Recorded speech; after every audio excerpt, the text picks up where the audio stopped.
الحمد لله رب العالمين،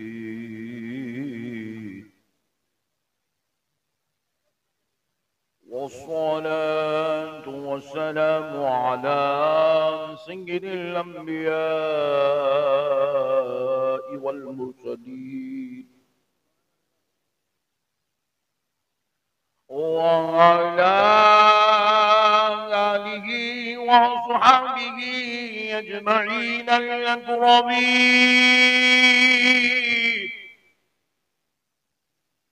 أشهد أن لا إله إلا الله وحده لا شريك له، وأشهد أن سيدنا ونبينا ومولانا محمدا عبده ورسوله. أما بعد فأعوذ بالله من الشيطان الرجيم. بسم الله الرحمن الرحيم.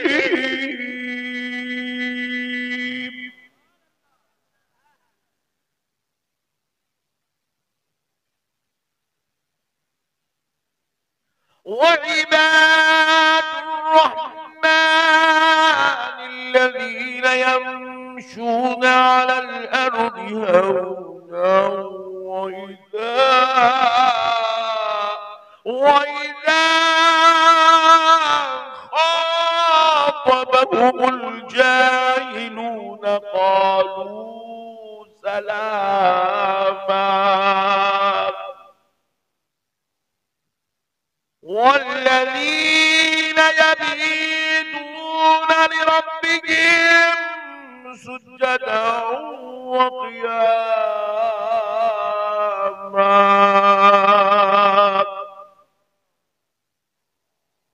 صدق الله العظيم وبلغنا رسوله النبي الكريم، ونحن على ذلك لمن الشاهدين والشاكرين، والحمد لله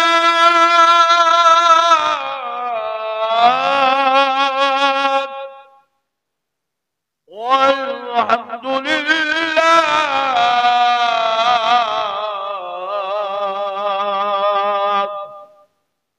والحمد لله رب العالمين. محترم سامعین کرام، معزز بزرگ حضرات اور نوجوان ساتھیوں، یہ اللہ تبارک و تعالیٰ کا لاکھ لاکھ شکر و احسان ہے، اور اس کے پیارے حبیب رحمت للعالمین صلی اللہ علیہ وآلہ وصحبہ وسلم کی لطف و عنایت ہے کہ آج شہزادہ غوث العظم دستگیر کی بارگاہ میں حاضر ہونے کا موقع اور شرف نصیب ہوا ہے، اور آج کی اس نورانی مجلس میں اللہ کے ولی شہزادہ غوث اعظم کے عرس مبارکہ کی اس مبارک مجلس میں پیر طریقت رہبر شریعت حضرت پیر سید محمد علی دستگیر قادری الجیلانی مدد اللہ العلی دامت برکاتم العالیہ کی دعوت پر آپ عاشقان رسول محبان اولیاء کے درمیان میں حاضر ہونے کا موقع اور شرف نصیب ہوا ہے۔ پیارے دوستو، اتنی شدید سردی میں اور اتنی رات میں آپ عاشقان رسول محبان اولیاء یہاں بیٹھے ہوئے ہیں، یہ اس بات کی دلیل ہے کہ اللہ تعالی جب کسی کو محبوب بنانا چاہتا ہے انہیں اپنے محبوبوں کی چوکھٹ پہ ڈال دیتا ہے۔ اللہ کا شکر ہے آپ کو میری بات سمجھ میں آنے، ورنہ مجھے کار میں بیٹھ کے بتایا گیا اکثر لوگ یہاں بنگالی ہی چلتی ہے حضرت، بولتے بھی یہی ہیں سنتے بھی یہی ہیں، تو بولا آج کا جلسہ تو فلاپ جائے گا نقشبندی صاحب کا۔ مگر آپ سبحان اللہ بولے، مجھے اتنی تسلی ہو گئی الحمدللہ، آج تو تقریر الحمدللہ آپ سمجھ ہی جائیں گے۔ دیکھو اللہ جب کسی کو محبوب بنانا چاہتا ہے تو محبوبوں کی چوکھٹ پہ ڈال دیتا ہے، اور اللہ جب کسی کو مردود بنانا چاہتا ہے تو در محبوب سے دور کر دیتا ہے۔ یہ قانون خدا ہے۔ اللہ جب کسی کو مردود کرنا چاہتا ہے تو مسجد کو جانے سے نہیں روکتا، اللہ کسی کو مردود کرنا چاہتا ہے تو قرآن کی تلاوت سے نہیں روکتا، اللہ کسی کو مردود کرنا چاہتا ہے تو اس کو زکوٰۃ، صدقات، خیرات، ماں باپ کی خدمت سے، بیوی بچوں کے ساتھ حسن سلوک کرنے سے، داڑھی چھوڑنے سے، ٹوپی پہننے سے، امامہ باندھنے سے نہیں روکتا۔ اللہ جب کسی کو مردود کرنا چاہتا ہے تو اسے کعبے کا طواف کرنے، حج کرنے، عمرہ کرنے سے بھی نہیں روکتا۔ مگر سن لو اے بنگال کے پیارے مسلمانوں، اللہ جب کسی کو مردود کرنا چاہتا ہے تو اس کو غوث اعظم کی چوکھٹ سے دور کر دیتا ہے، اس کو غریب نواز کی چوکھٹ سے دور کر دیتا ہے۔ نعرہ رسالت، نعرہ حیدری، اسے پاک کی چوکھٹ سے دور کر دیتا ہے، غریب نواز کی چوکھٹ سے دور کر دیتا ہے، محبوب الہی کی چوکھٹ سے دور کر دیتا ہے۔ اللہ جب کسی کو مردود کرنا چاہتا ہے تو حضرت دستگیر صاحب قبلہ رحمت اللہ علیہ کی چوکھٹ سے دور کر دیتا ہے، کیونکہ اللہ کا یہ بنایا ہوا نظام ہے۔ دیکھو رسول اللہ کیا فرمائے کہ میری امت میں 73 فرقے ہوں گے، بولے کتنے؟ بولے اس میں سے جنتی کتنے ہیں؟ سبحان اللہ، بہت پڑھے لکھے لوگ ہیں یار۔ اور جہنمی کتنے ہیں؟ ارے واہ سبحان اللہ، آدھی تقریر تو تم ہی لوگ کر لے رہے یار، مگر نذرانہ پورا مجھے لینے دو۔ تو مسئلے کو سمجھو، 72 فرقے جہنم میں جائیں گے، ایک جنت میں جائے گا۔ سوال یہ ہے کیا وہ 72 نماز نہیں پڑھیں گے؟ ارے وہ ہم سے زیادہ نماز پڑھیں گے، ہم تو نماز پڑھیں گے، پیشانی پہ گھٹا نہیں آئے گا، اس کو تو پورا کالا چھمبا لگ جائے گا۔ وہ ہم سے زیادہ نماز پڑھے گا، نماز پڑھ کے پھر وہ دوزخ میں کیوں جائیں گے؟ کیا وہ روزہ نہیں رکھیں گے؟ وہ تو ہم سے زیادہ روزے رکھیں گے، پھر وہ دوزخ میں کیوں جائیں گے؟ کیا وہ حج نہیں کریں گے؟ وہ ہم سے زیادہ حج کریں گے، ارے وہ تو کعبے کی خدمت کریں گے، پھر دوزخ میں کیوں جائیں گے؟ ارے کیا وہ زکوٰۃ نہیں دیں گے؟ ارے وہ اتنی زکوٰۃ دیں گے کہ بینکوں کے بینک الٹ دیں گے، مگر پھر بھی دوزخ میں جائیں گے۔ کیوں جائیں گے؟ نماز پڑھ کے دوزخ میں جا رہا ہے، روزہ رکھ کے دوزخ میں جا رہا ہے، زکوٰۃ دے کے دوزخ میں جا رہا ہے، حج کر کے دوزخ میں جا رہا ہے۔ وجہ کیا ہے؟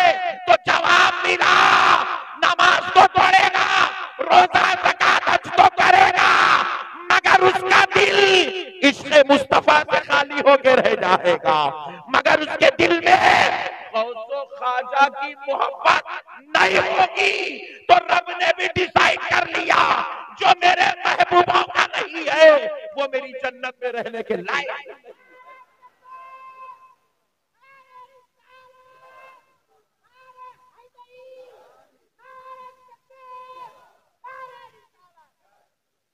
ہم غریب ضرور ہیں، غدار نہیں، ہمارے عمل میں کمی ہو سکتی ہے، خدا کی قسم ہمارے ایمان میں کمی نہیں ہو سکتی ہے۔ ہم جو ہے مدینے سے دور ضرور رہتے ہیں، بنگال کا غریب مسلمان بار بار مدینے کو نہیں جا سکتا ہے، اور بعض تو اتنے غریب ہے کہ زندگی میں ایک بار بھی مدینے کو نہیں جا سکے گا، مگر خدا کی قسم اس کا دل ہمیشہ اس کے مصطفیٰ میں تڑپتا ہوا نظر آئے گا، اور یہ عشق مصطفیٰ میں دل کا تڑپنا اس بات کی دلیل ہے کہ رب نے اسے جنتی بنانے کا ارادہ کر لیا۔ اللہ جس کو جنتی بنانا چاہتا ہے ان کو محبوبوں کے قریب کر دیتا۔ سبحان اللہ، ذرا زور سے اور ذرا زور سے، اللہ محبوبوں کے قریب کر دیتا۔ اچھا دیکھو، مردود کرنا چاہتا ہے تو محبوبوں سے دور کر دیتا۔ دلیل دے رہا ہوں، سن لو۔ اس کائنات میں ابھی انسان دنیا میں نہیں آئے، حضرت آدم کا جسد اقدس تیار کیا گیا۔ حضرت آدم کے جسم کو تیار کیا گیا، تخلیق عمل میں آئی۔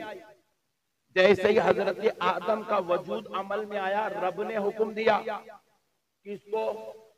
ابلیس کو اور فرشتوں کو کہ میرے آدم کو سجدہ کرو۔ کون ہے آدم؟ محبوب خدا ہے، اللہ کے محبوب ہے۔ کہا میرے پیارے کو سجدہ کرو، میرے محبوب کو سجدہ کرو، میرے اس پیارے کو سجدہ کرو جو دنیا میں جائے گا، جس کے ذریعے سے اب بہت بڑی مخلوق انسان جو ہے دنیا میں آئیں گے، اور اب یہ سارے انسانوں کا باپ بن کر جائے گا، ابو البشر کہلائے گا۔ اب ذرا اس کو سجدہ کرو۔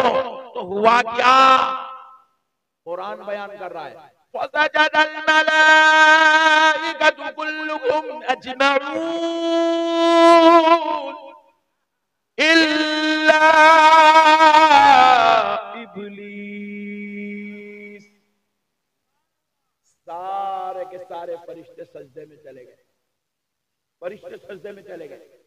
حضرت آدم کی تعظیم بجا لائے، حضرت آدم کا احترام کرے، محبوب خدا کی اپنی محبت کا اظہار کرے، محبوب خدا کا ادب کرے، محبوب خدا کی تعظیم کرے۔ الا ابلیس، سوائے ابلیس کے۔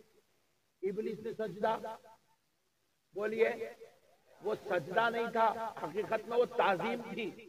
ابلیس نے محبوب خدا کی تعظیم نہیں کی، احترام نہیں کیا، ادب نہیں کیا، محبوب خدا سے اپنے تعلق کو نہیں جوڑا، تو رب ذوالجلال کو جلال آیا۔ رب ذوالجلال نے دیکھا کہ میرے محبوب کی بے ادبی کر رہا ہے۔ حالانکہ ابلیس کیا کیا؟ حضرت آدم کے خلاف کوئی تقریر نہیں کیا، حضرت آدم کے خلاف کوئی مورچہ نہیں سنبھالا، حضرت آدم کے خلاف اس نے کوئی جو ہے جلوس نہیں نکالا، حضرت آدم کے خلاف اس نے کوئی جو ہے تحریک نہیں بنائی۔ مگر ہوا کیا؟ حضرت آدم کو سجدہ نہیں کیا، احترام نہیں کیا، حضرت آدم کی تعظیم نہیں کیا۔ حالانکہ کون ہے یہ ابلیس؟ یہ وہی ہے جو خدا کو سجدے کر رہا ہے، جو خدا کی عبادت کر رہا ہے، رحمان رحیم غفار ستار کہہ کے رب کو یاد کر رہا ہے۔ یہ وہی ابلیس ہے جو رب کے لیے اس کی بارگاہ میں جنت کا مکین بنا ہوا ہے۔ یہ وہی ابلیس ہے جو سب سے بڑا علم والا ہے، اور رب نے اس کو اتنا علم دیا کہ یہ معلم الملائکہ، فرشتوں کا استاد بن گیا ہے، فرشتوں کا ٹیچر ہے، فرشتوں کا لیکچرر ہے، فرشتوں کا پروفیسر ہے، فرشتوں کا معلم ہے، فرشتوں کا عالم ہے۔ ذرا سوچو دوستو، جو فرشتوں کا عالم تھا، سجدے کرنے والا تھا، رب کا ذکر کرنے والا تھا، رب کی اطاعت میں تھا، رب کی فرمانبرداری میں تھا، رب سے اس کا کوئی معاملہ خراب نہیں ہوا، لیکن رب کے محبوب سے معاملہ خراب ہوا، آدم کی بے ادبی کیا، تو رب ذوالجلال نے کیا کیا؟ رب نے کیا کیا؟ اپنے ساجد کو، محبوب کے غدار کو، اپنا علم رکھنے والے کو اور محبوبوں کے بے ادب کو کیا کیا؟ فَخْرُجْ فَإِنَّكَ رَجِيمٌ وَإِنَّ عَلَيْكَ لَعْنَتِي إِلَى يَوْمِ الدِّينِ۔ اللہ نے کہا نکل جا ہمارے دربار سے، ہم نے تجھے مردود کر دیا، اور صبح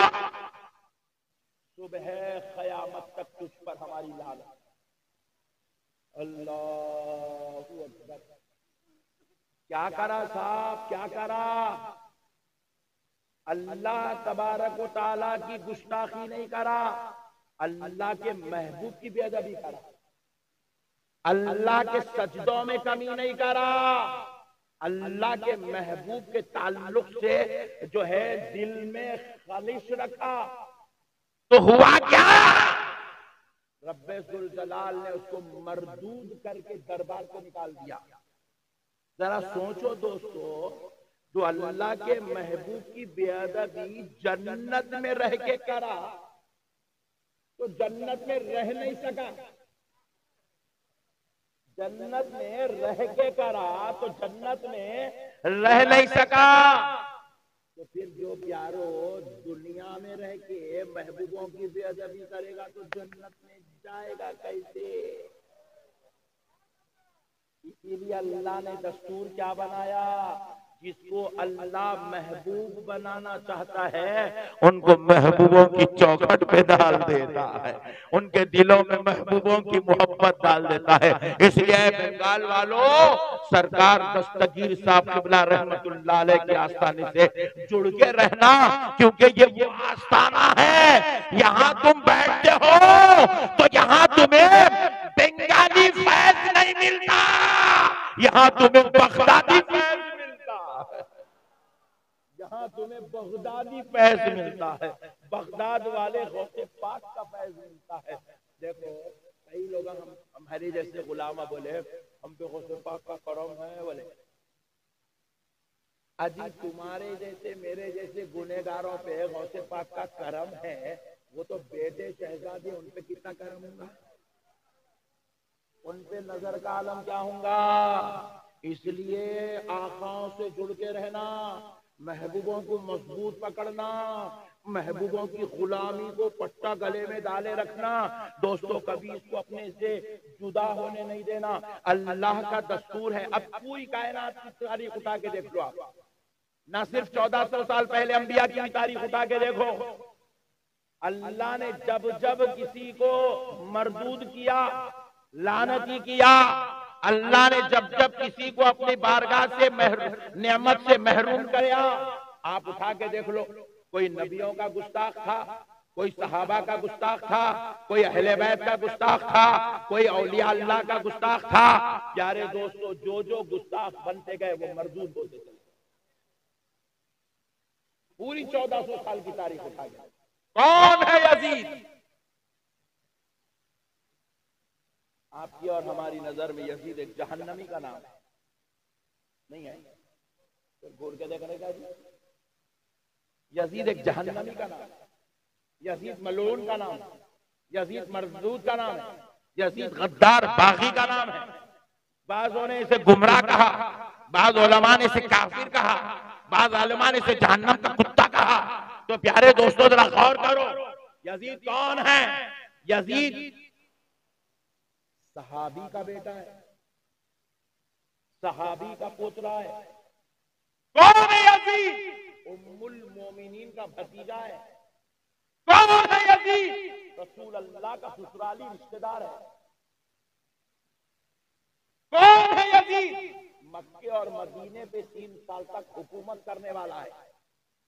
اللہ اکبر، مکے اور مدینے پہ حکومت کیا، اس کی رعایا میں، اس کے دربار میں جب وہ مشورے لیتا تھا تو صحابہ کرام سے مشورے لیتا تھا۔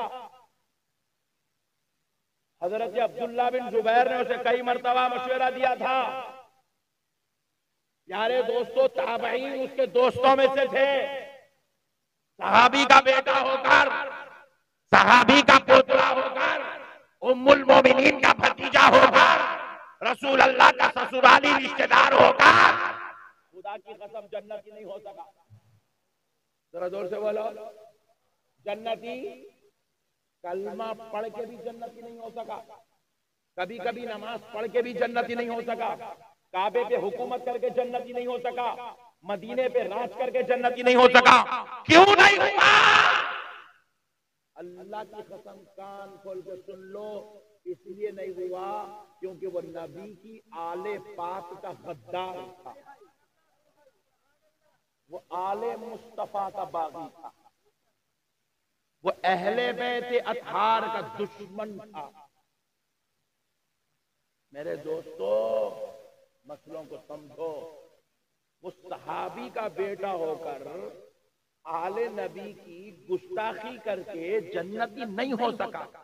اگر کوئی ہمارے ہزاروں لاکھوں اولیاء اللہ کے بارے میں یہ کہہ رہا ہے وہ درگاہ کو جانا شرک ہے، درگاہ میں گئے تو شرک ہوتا، درگاہ میں بدعت ہوتا، یہ کہہ کر اولیاء اللہ کی اگر کوئی بے ادبیاں گستاخیاں کرتا ہے اور ان کے مراکز کو، ان کی بارگاہوں کو شرک و بدعت کا اڈا سمجھاتا ہے تو سن لو کان کھول کر، ایسے منحوس ظالموں کو بھی جنت میں جگہ نہیں دی جائے گی، ہرگز نہیں دی جائے گی میرے بھائی۔ آج ضرورت ہے اولیاء اللہ سے محبت کریں۔ اجی کیا ہے اولیاء اللہ کی شان؟ مختصر وقت میں بتلا دیتا ہوں کیا ہے اولیاء اللہ کی شان۔ اللہ اکبر، سنو، قرآن پاک ہے، ہم لوگ ایک آیت بہت زیادہ کثرت سے تلاوت کرتے ہیں اپنی مجلسوں میں، خصوصاً درگاہوں میں۔ الا ان اولیاء اللہ لا خوف علیہم ولا هم يحزنون۔ یہ آیت مبارکہ کثرت سے اہل سنت میں پڑھی جاتی ہے، تو ہمارے بعض سننے والوں کو یہ غلط فہمی ہوئی کہ شاید یہی ایک ہی آیت ولیوں کی عظمت پہ اتری۔ اللہ کی قسم ایسا نہیں ہے مسلمانوں، اولیاء اللہ کی عظمت پہ ایک آیت نہیں، سینکڑوں آیات قرآن کے اندر، سینکڑوں آیات۔ ارے حد تو یہ ہے اللہ نے اپنے ولی کے نام سے قرآن میں سورہ نازل فرمایا ہے، ولی کے نام سے سورہ۔ قرآن پاک اٹھا کر دیکھیے 21واں پارہ کھولیے، قرآن میں ایک سورت ہے جس کا نام ہے سورہ لقمان۔ کون ہے یہ لقمان؟ فرمایا جاتا ہے جمہور علماء کا اس بات پر اتفاق ہے کہ حضرت لقمان اللہ کے ولی کے نام کا سورہ قرآن ہے، نہ صرف ولی کے نام کا بلکہ ولیہ کے نام کا سورہ قرآن ہے۔ 16واں پارہ اٹھا کر دیکھو، سورہ مریم۔ کون ہے حضرت مریم؟ پیغمبر کی ماں ہے مگر خود پیغمبر نہیں ہے، کیونکہ کسی عورت کو پیغمبر نہیں بنایا گیا۔ کون ہے حضرت مریم؟ اللہ کی ولیہ ہے، نہ صرف ولی کے نام کا سورہ، ولیہ کے نام کا سورہ، بلکہ قرآن پاک اٹھا کے دیکھو ولیوں کی آل کے نام کا سورہ قرآن میں ہے۔ آل محمد تو آپ نے نماز میں پڑھا، آل ابراہیم پر درود آپ نے نماز میں پڑھا، آل محمد آل ابراہیم کا تذکرہ بار بار سنا، مگر آؤ قرآن اٹھا کے دیکھو آل ولی اللہ کے نام سے رب نے قرآن میں سورہ اتارا۔ قرآن کی بڑی سورتوں میں سے ایک سورت ہے جس کا نام ہے سورہ آل عمران۔ کون ہے حضرت عمران؟ اللہ کے ولی، ولی کی آل کے نام سے سورہ رب ذوالجلال نے قرآن پاک میں نازل کیا۔ نہ صرف اتنا بلکہ آپ 15واں پارہ دیکھو، اللہ نے ایک اور سورت نازل فرمائی ہے، اس سورے کا نام ہے سورہ کہف۔ کیا ہے ذرا بولو؟ ارے یار اتنا ٹھنڈا یار، ذرا زور سے۔ سورہ کہف، سورہ 15واں پارے میں پڑھنا ہر جمعے کو عصر کی نماز سے پہلے، فجر سے لے کے عصر تک کبھی بھی یہ سورہ پڑھے تو ہلاک کرنے والی بیماری نہیں آتی۔ ہم آپ کو قرآن کے اوپر اب بھروسہ نہیں۔ کئی لوگوں کو دیکھا میں اسے بڑے بڑے نعرے لے کے جا کے گھر کے اندر بن رہے ہیں، دکانوں میں لگا رہے ہیں، اور بعض لوگوں تو کیا کر رہے ہیں، وہ لیمبو، پھلاواں، مرچی اور کیا کیا کہ بلا بتر گاڑی کے نیچے مڈگاٹ کو لگا رہا۔ میں پوچھا کئی کو لگا بولے ایکسیڈنٹ نہیں ہوتا کہتے لو ابے حولے وہ مرچی کھائے تو منہ کا ایکسیڈنٹ ہوتا، تیری کار کا کیسا بچتا رہے دیوانے؟ عجیب و غریب دیوانے فلسفے آ گئے ہمارے پاس۔ غیروں کے طریقے لے لیے، مرچیاں لے کے ٹوبلے پہ بیٹھے ہوئے گاڑی کے نیچے، ایک جنا کیا کرا، یا بمپر کو لال تاگا بنا، ادھر کالا بنا، پیچھے تھوڑا لال پیچھے کالا، مطلب یہ کہیں بھی بنا رہے، اس کو تاگے حفاظت کا تاگا ہے. ابے حول ہے، تو اتنا بڑا آدمیوں کی حفاظت نہیں کر سک رہا، وہ تاگا کہاں سے حفاظت کرتا رہے دیوانے. میرے پیارے دوستو، عجیب و غریب مسائل ہمارے درمیان میں آ گئے ہیں. یاد رکھو پیارے دوستو، پیارے مصطفیٰ جان رحمت نے ہمیں حفاظت کا طریقہ بتلایا ہے کہ حادثات سے بچنے کا طریقہ کیا ہے، بیماریوں سے بچنے کا طریقہ کیا ہے، وباؤں سے بچنے کا طریقہ کیا ہے، بلاؤں سے بچنے کا طریقہ کیا ہے. اب میں 1 گھنٹے میں یہ ساری چیزیں تو نہیں بتا سکتا، مگر اس سے اگر سیکھنا ہو، آؤ اپنے پیروں کی صحبت میں بیٹھو، تمہیں یہ سارے طریقے نصیب ہو جائیں گے. آؤ پیروں کی صحبت میں بیٹھو، آؤ نیک لوگوں کی صحبت میں بیٹھو، یہ سارے طریقے تمہیں سیکھنے کو مل جائیں گے. تو الغرض پیارے دوستو، ہوا کیا؟ سورہ کہف اللہ نے نازل کیا. کہف کا معنی کیا ہے؟ غار. پتھروں کے بیچ میں جو بنی ہوتی ہے غار، زمین کے اندر جو بنی ہوتی ہے وہ غار کا ذکر ہے. اس کے نام سے اللہ نے قرآن میں سورت اتاری. ہم پریشان ہو، بولے اے اللہ مولا، سورہ محمد بولے تو بات سمجھ میں آئی، تیرا محبوب ہے اس کے نام سے سورہ اتار رہا ہے. سورہ ابراہیم بولے تو بات سمجھ میں آئی، تیرا خلیل ہے اس کے نام سے سورہ اتار رہا ہے. سورہ مریم بولے تو بات سمجھ میں آئی، اللہ تیری قدرت کا جلوہ بن کر دنیا میں ظاہر ہوئی، ان کے نام سے سورہ اتار رہا ہے، بات سمجھ میں آئی. لیکن اے اللہ، یہ کہاں غار کے نام سے سورہ؟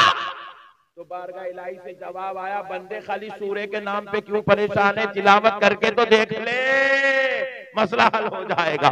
جب بندوں نے تلاوت کرنا شروع کیا تو کیا پتا چلا، وہ سورہ کہف کوئی اور نہیں، اس لیے اس کا نام کہف رکھا گیا کیونکہ اصحاب کہف یہ کچھ اولیاء تھے جو بادشاہ کے ظلم سے بچنے کے لیے اس غار میں آ کر اللہ کی پناہ لیے ہوئے تھے.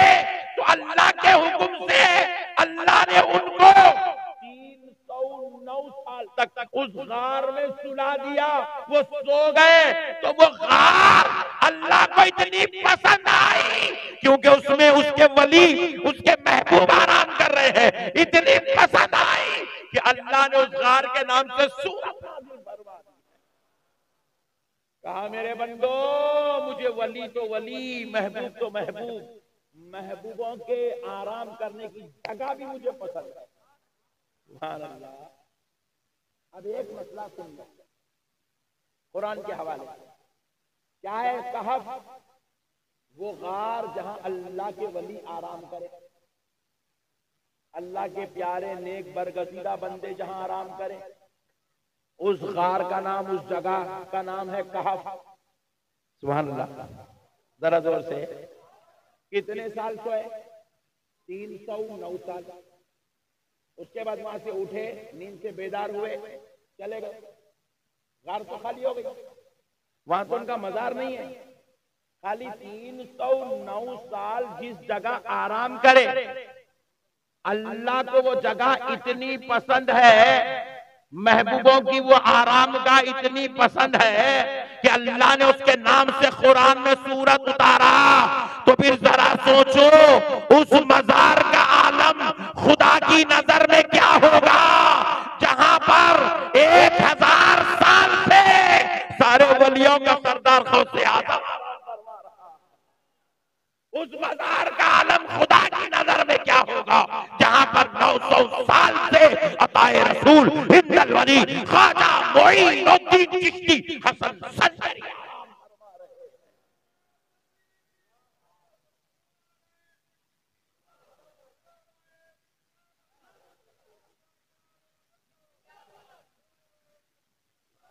مسئلوں کو سمجھو نوجوانوں. آج دین سمجھنے کی ضرورت ہے. کتنے گلی گلی کوچے کوچے میں پھیل رہے ہیں، انتشار پھیل رہا ہے، اختلاف پھیل رہا ہے، ضلالت عام ہو رہی ہے، شرارت عام ہو رہی ہے، جھگڑا لڑنا فتنہ ہمارے اپنوں نے اپنی زندگی کا مقصد بنا لیا. ایسے دور میں ایمان کو سنبھالنا اللہ کی قسم یہ سب سے بڑی بات ہے. پہلے تو بھی دوسرے بازو والوں کے جلسوں میں جا کے بیٹھے تو گستاخی سننے کو ملتا تھا، ڈر ہوتا تھا، اللہ اکبر کتنا خطرناک بیان کر دیا انہیں۔ اب گستاخی جا کے جلسوں میں مسجدوں میں بیٹھ کے سننے کی ضرورت نہیں ہے، فونوں پہ گھس کے اندر جیب کے اندر نکل جاتا ہے۔ فیس بک کھولے تو بازو والے مولانا کا بیان، یوٹیوب کھولے تو بازو والے مولانا کا بیان، وہ کھولے تو انسٹاگرام کھولے تو بازو والا مولانا، کوئی نعوذ باللہ غوث پاک کی گستاخی کر رہا ہے، کوئی غریب نواز کی گستاخی کر رہا ہے، کوئی رسول اللہ کے علم غیب کا انکار کر رہا ہے، کوئی حضور کے حاضر و ناظر ہونے پر بحث کر رہا ہے، کوئی نعوذ باللہ لامکان تشریف لے جانے پر اختلافات کر رہا ہے۔ ایسے فتنوں کے دور میں، ایسے اختلاف کے دور میں خدا کی قسم مسلمانوں، ایمان اسی کا سلامت رہتا ہے جس کو دامن پیر نصیب ہو جاتا ہے۔ پیر کا دامن تھام لو، پیر کا بولے تو پیر کا تھامو، منگل کا نکو، سبحان اللہ۔ پیر بولے تو پیر کچھ پکڑنا، منگل کو نہیں، اپنے پاس منگل بہت ہے، منگل اپنے پاس بہت ہے۔ مارکیٹ میں اتنے خطرناک ایک گائے پھول نکالا، اما فیس بک پہ وائرل ہو رہی، ولی مل گیا، ولی مل گیا، پھول نکالا۔ میں بولا انہیں ولی نہیں ہوتا رے، اچھا اچھا اچھا اچھا اب بڑھا رہے ٹینشن نہ کھولو یار۔ تو سنو، میں بولا انہیں ولی نہیں ہوتا، جادوگر ہے، جادوگر۔ کولا نکالنا، یہ نکالنا، اس سے ولی کا کوئی تعلق؟ دور سے بولیے، ولی کہتے کس کو ہیں؟ جس کا چہرہ دیکھو تو خدا یاد آ جائے۔ ولی کس کو کہتے ہیں؟ جو شریعت کا پابند ہوتا ہے۔ ولی کس کو کہتے ہیں؟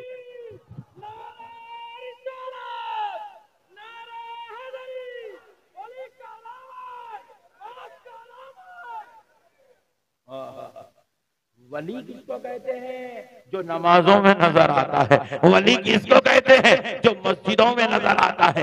ولی کس کو کہتے ہیں؟ جو غلاموں کو بلا بلا کر ان کے قلب کو پاک کرتا ہوا نظر آتا ہے، انہیں خدا سے جوڑتا ہوا نظر آتا ہے، گناہوں سے توبہ کراتا ہوا نظر آتا ہے، دنیا سے فتنے مٹاتے ہوئے نظر آتا ہے، محبت و پیار اخلاص کی بات کرتا ہوا نظر آتا ہے۔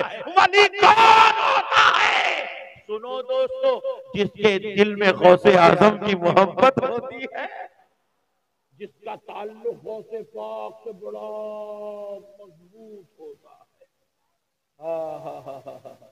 سبحان اللہ، ذرا زور سے یارو، پیر کا دامن تھامو، یہ فتنوں کا دور ہے، یہ اختلاف کا دور ہے۔ اور آپ تو بنگال والے بڑے خوش نصیب ہو یار، تمہارے پاس تو غوث پاک کا بیٹا بیٹھا ہوا ہے، تمہارے پاس تو غوث پاک کا بیٹا۔ میں پریشان ہوں بھائی، بنگال میں غوث پاک کی اولاد، اللہ اکبر، شجرا سنا تو فخر محسوس ہوا، 2 منٹ کی ملاقات ہوئی تو خدا کی قسم میرا دل چلا اٹھا، یہ سید ہی ہے، ایسے ہی نعرہ تکبیر، حضور سیدنا محمد علی کا دامن۔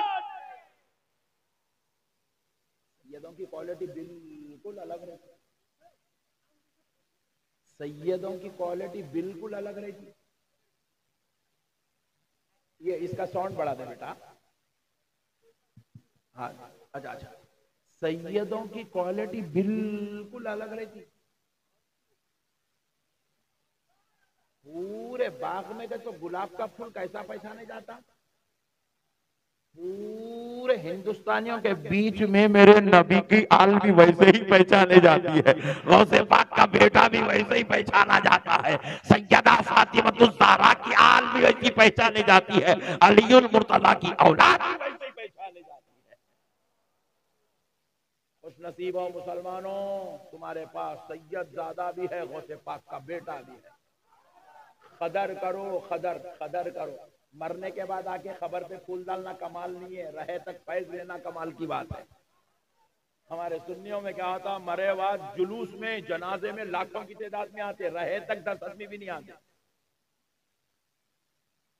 یہ ہماری سنیت کا حال ہے۔ اب سنو، ایک بڑا مسئلہ عرض کر رہا تھا، اصحاب کہف کتنے سال رہے قبر میں؟ 309 سال. اٹھے اور چلے گئے. مگر ہوا کیا تھا، جب وہ تشریف لائے تھے اس غار کی طرف، وہ تشریف لائے تھے اس غار کی طرف، تو کیا ہوا، ان کے ساتھ ان کا ایک کتا بھی آیا تھا. ذرا زور سے، کون آیا تھا؟ کتا. ذرا زور سے بولو نا جی، کتا. ذرا زور سے بولو، کتا آیا تھا، کتا. اور آیا تو کیا کرا، اللہ کے محبوب غار میں بیٹھے، انہیں غار کے باہر بیٹھا،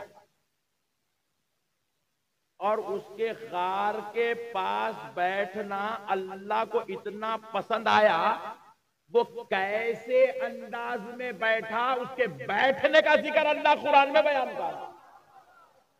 قلبهم باسط ذراعی بالوسیط. بازو والے کیا بولے، ہم غوث پاک کا ذکر نہیں کرتے، 11ویں نہیں کرتے، غریب نواز کا عرس نہیں کرتے، چھٹی نہیں کرتے، غریب نواز کا تذکرہ شرک ہے. اللہ کو معلوم تھا اللہ اتنے ڈینجر، اتنے خطرناک پیدا ہونے والے ہیں بلکہ. اسی لیے اللہ تعالیٰ کیا کرے، بولے میرے غوث کا ذکر نہیں کرتا، میرے غریب نواز کا ذکر نہیں کرتا، میرے امام اعظم ابو حنیفہ کا ذکر نہیں کرتا. بولے اچھا ادھر میرے ابو بکر شبلی جنید بغدادی کا ذکر نہیں کرتا، میرے بندہ نواز محبوب الہی کا ذکر نہیں کرتا. بولے ادھر آ، بلکہ اللہ بازو والے کو بلائے کہاں؟ کعبے میں. کعبے کے سامنے کھڑا کر دیے. بولے پڑھاؤ نماز. پڑھا رہے ہیں. اس کو شوق اٹھا سورہ کہف پڑھنے کا. پڑھتے پڑھتے اب پڑھ رہا ہے، کعبہ سامنے ہے، نماز پڑھ رہا ہے. قلبهم باسط ذراعيه بالوسيط.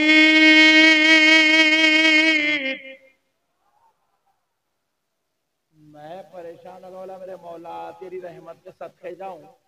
ہندوستان میں کر رہے بولے تو 11ویں نہیں کرتا ہوں، بولا غوث پاک کا غریب نواز کا ذکر نہیں کرتا ہوں، بولا کعبے کے سامنے ٹھہر کے ولی کے کتے کا ذکر کر رہا. اللہ کہا میرے محبوبوں کا ذکر نہیں کرتا، میرے دربار میں کھڑا کر کے حالت نماز میں کعبے کے سامنے ولیوں کے کتے کا ذکر تجھ سے کروا لوں. اللہ اللہ.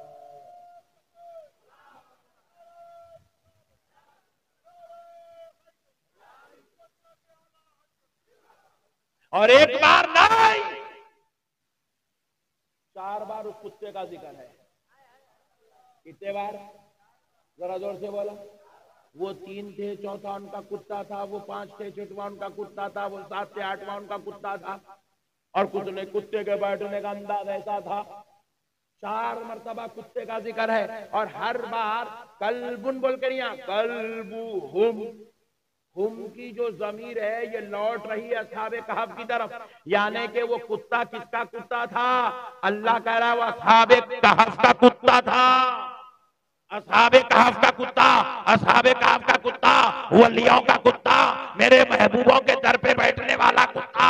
اب سنو مسلمانوں، وہ کتے کی نسبت اللہ نے ولیوں کی طرف دے کر بتلا دیا. اے دنیا والوں، کتا تو نجس ہے، ناپاک ہے. کتا جس پانی میں منہ ڈال دے وہ پانی سے نہ وضو کر سکتے ہیں، نہ پانی نہا سکتے ہیں، نہ غسل کر سکتے ہیں، نہ اس سے پکا سکتے ہیں، نہ اس سے ہاتھ منہ دھو سکتے ہیں. سنو وہ نہ پانی ناپاک ہو گیا، کیونکہ کتا ناپاک جانور ہے، اور ساری کائنات کے ناپاک جانور دوزخ کی مٹی بنا دیے جائیں گے، مگر اصحاب کہف کے در پہ بیٹھنے والا کتا دوزخ میں نہیں جائے گا.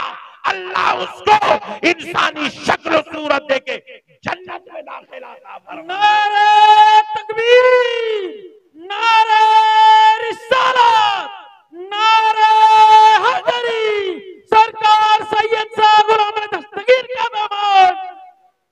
اللہ اللہ. اصحاب کہف کا کتا. ہائے ہائے. اصحاب کہف کا کتا جنت میں جائے گا. تو سنو بنگال والوں، ولیوں کے در پہ ان کی محبت میں بیٹھنے والے کتے کو اللہ دوزخ میں جانے نہیں دے رہا. جو کبھی غریب نواز کے در پہ ایمان کی حالت میں بیٹھتا ہے، جو کبھی بندہ نواز کے در پہ بیٹھتا ہے، جو کبھی محبوب الہی کے در پہ بیٹھتا ہے، جو کبھی سرکار دستگیر صاحب قبلہ کے دربار میں بیٹھتا ہے، اور جو کبھی بھی سارے سردار ولیوں کے سردار غوث اعظم کے دربار میں بیٹھتا ہے، تو سنو مسلمانوں،